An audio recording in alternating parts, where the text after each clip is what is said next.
Well, this feels a little bit like deja vu. We were just talking to you about this fight in July. Yep. Like what is that, a couple months ago? Yeah. Yeah. So I mean, we already heard from him what happened, but what did you hear in the moment? What were your thoughts when you heard the fight was off? So got on the scale, weighed in, went back to sit down, waiting for medicals, started rehydrating. I would say maybe 5 minutes went by. It was pretty quickly after I got off the scale.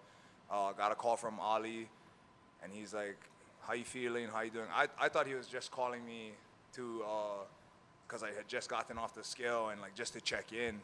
And I was like, oh, I'm good. I'm, rehydrating, whatever. He didn't even realize that I weighed in yet. And then the very next thing he said was, hey, your brother, your fight is off.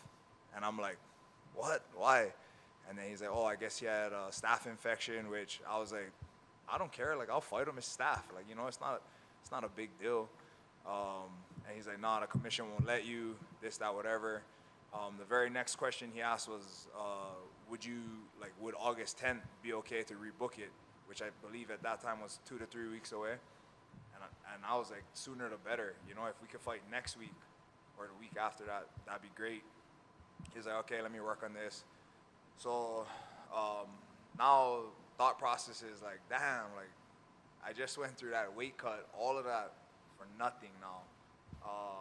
So I went directly to like the production team, the blue shirts, and I just let them know, like, I was like, hey, I don't know if you guys have heard this yet, but my fight is off, so I'm gonna dip if that's all right with you guys. And they're like, oh, just let us confirm. So they confirmed with whoever they had to.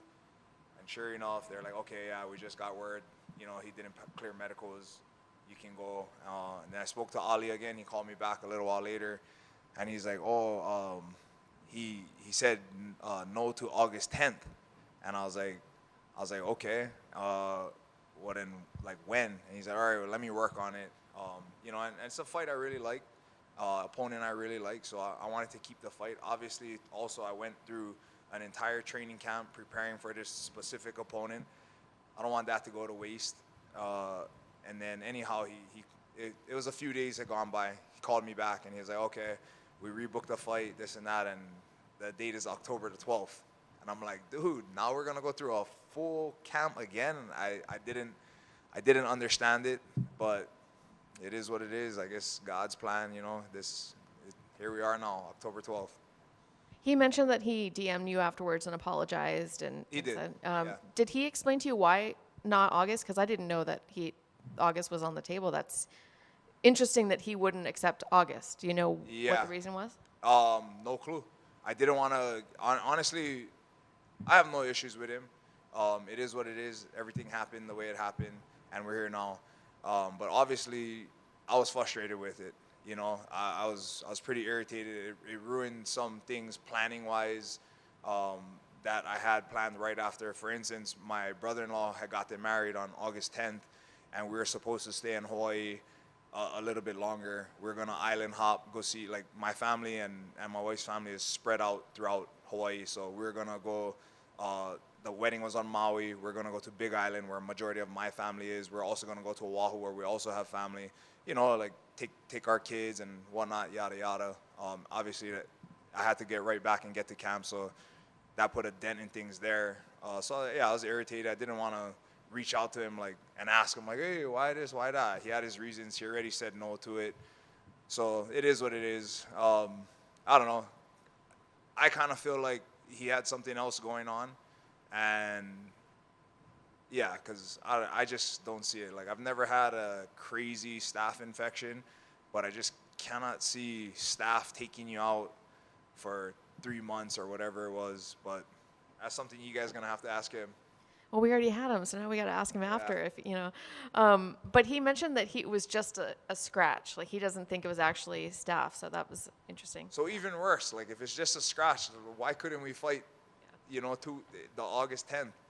But whatever. So when you have a fight like this where you've already done a full fight camp and now you're going to have to do, like you said, another full fight camp, do you do anything different? Do you get that extra time? Do you figure out something new? Do you change up a game plan? Do you learn something more about him? I don't think so. Like, my team and I were pretty diligent in, researching opponents and coming up with the game plan. So the opponent, the only thing that changed was the date. Everything else is exactly the same. The weight, everything, you know, the opponent, it all stays the same. Location, nothing changes. So honestly, it was just more about making sure that going from me having to fight him on July 20th, going right back into camp, making sure that I didn't overdo it, you know, and it would be like I'm in camp for like 5 or 6 months, which is crazy. So I had to make sure I took some time off, let my body, my mind rest and recover, which I did, and then get back to work, which we did, and you know, went through another camp, and camp went great. So here we are. And when you weigh in like that and then the fight falls through and it's not something that's your fault, do you get paid for that, or do you have to just scrap it like it didn't happen? Oh, yeah, that would have been rough. I would have been really pissed off. No, the UFC was kind. You know, they compensated me. And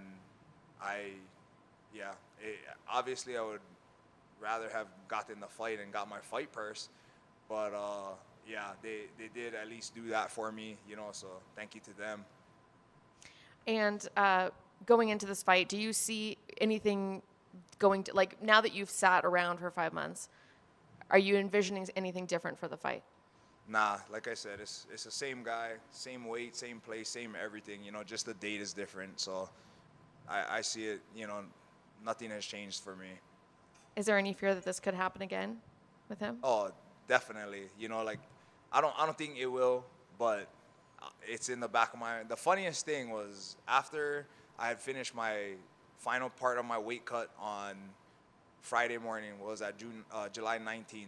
We were driving here. Me and Devin were driving here, and I was thinking, because I had been asked, you guys had asked me about, you know, like this being the with this fight, it'll be the most fights in UFC middleweight history, this and that.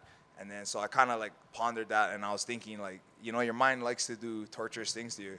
And I was like, well, technically, even if I weigh in and for some reason the fight doesn't happen, I'm not there yet. And then just that little thought in my head, and then boom, get here a couple hours later and fight's off.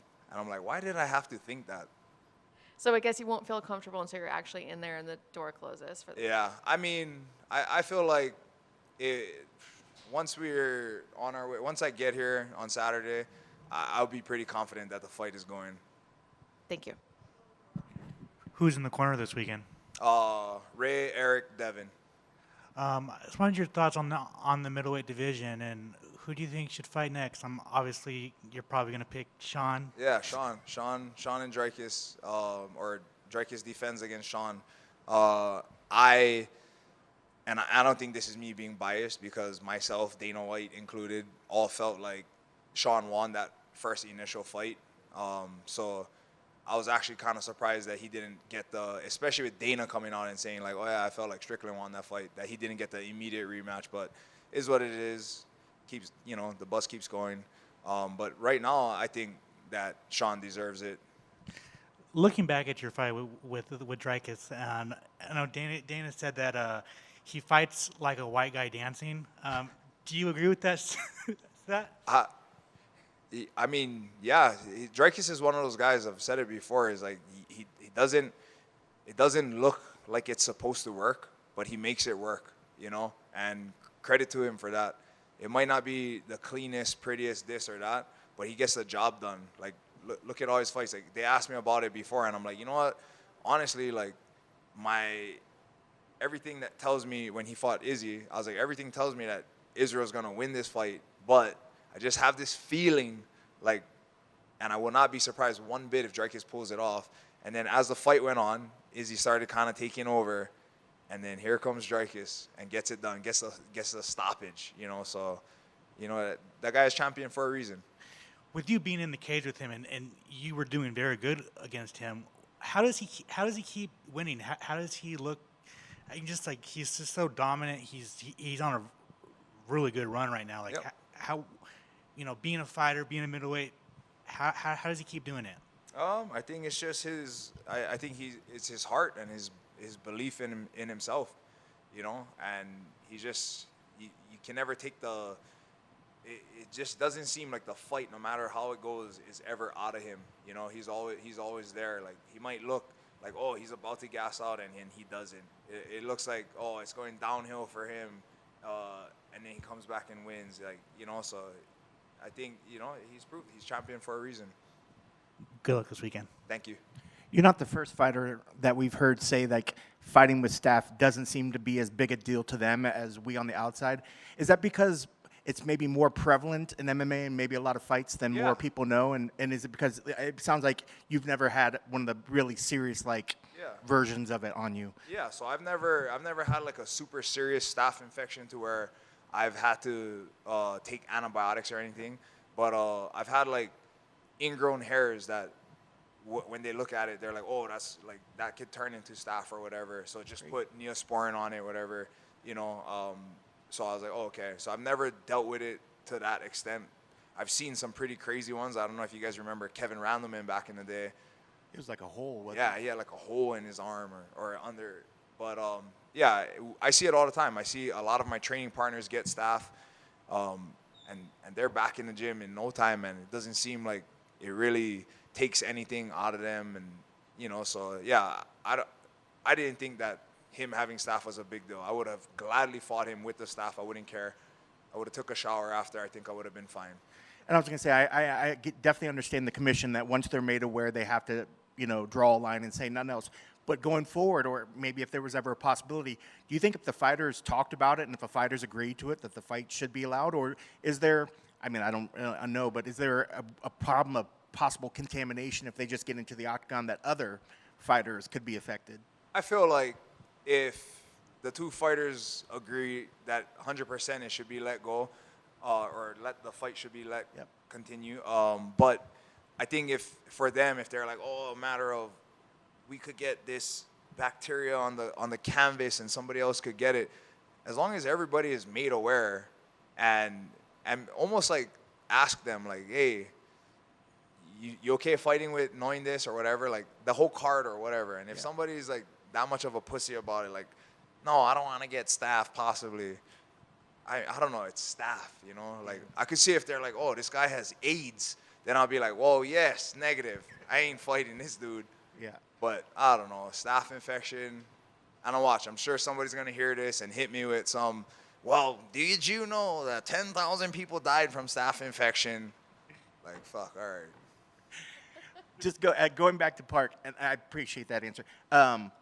Tell me, I mean, where do you see the main dangers with him? Is it his striking? Is it his ability to get the fight down on the ground? Where do you see the biggest challenges for him? I think he's very well-rounded and puts MMA together well.